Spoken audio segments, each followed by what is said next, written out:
ഹൈക്കോടതി ഇന്ന് SFIO അന്വേഷണത്തിൽ അത് തൽക്കാലം വേണ്ടതില്ല 2 മാസത്തേക്ക് സ്റ്റേ ചെയ്തുകൊണ്ടുള്ള ഒരു ഉത്തരവ് കേരള ഹൈക്കോടതിയുടെ ഭാഗത്ത് നിന്ന് വന്നിട്ടുണ്ട്. താങ്കളുടെ മകള് കൂടി ആ കുറ്റപത്രത്തിൽ ഉള്ളതാണ്. ആ തലത്തിൽ താങ്കൾക്ക് ആശ്വാസമുള്ള ഒരു വിധിയാണോ? നിങ്ങളുണ്ടല്ലോ ഈ അസംബന്ധം ഇങ്ങനെ പറഞ്ഞുകൊണ്ട് എഴുന്നള്ളിച്ചുകൊണ്ടിരിക്കുന്ന ഒരാളാണ് കേട്ടോ.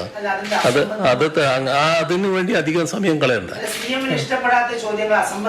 എനക്കിഷ്ടം വേണ്ടേ വേണ്ട, ഇപ്പൊ ഇഷ്ടമല്ലേ വേണ്ടത്. വെറും ഇത്തരമൊരു കാര്യം പറയാൻ വേണ്ടി മാത്രമായിട്ട് അവസരം എടുക്കരുത് കേട്ടോ.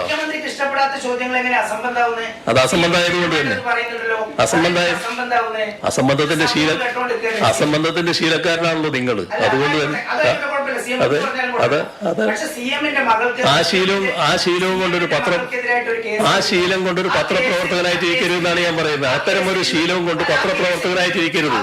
അത് മനസ്സിലാക്കാൻ ആദ്യം തയ്യാറാകണം കേട്ടോ.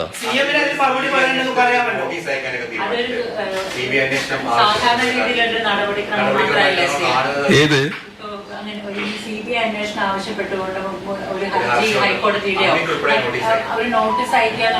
എല്ലാ കോടതിയുടെ മുന്നിൽ വരുന്ന കാര്യങ്ങളിൽ കോടതി നിലപാടുകൾ എടുക്കുമല്ലോ. ആ നിലപാടുകൾ എടുക്കുന്നതിൽ എന്താ പ്രശ്നം? നമ്മൾ ഏതെല്ലാം കോടതികളുടെ നിലപാടുകൾ നേരിട്ടിരിക്കുന്നു, അത് സ്വാഭാവികമായിട്ട് വരുന്ന കാര്യമല്ലേ. അത് വരട്ടെ.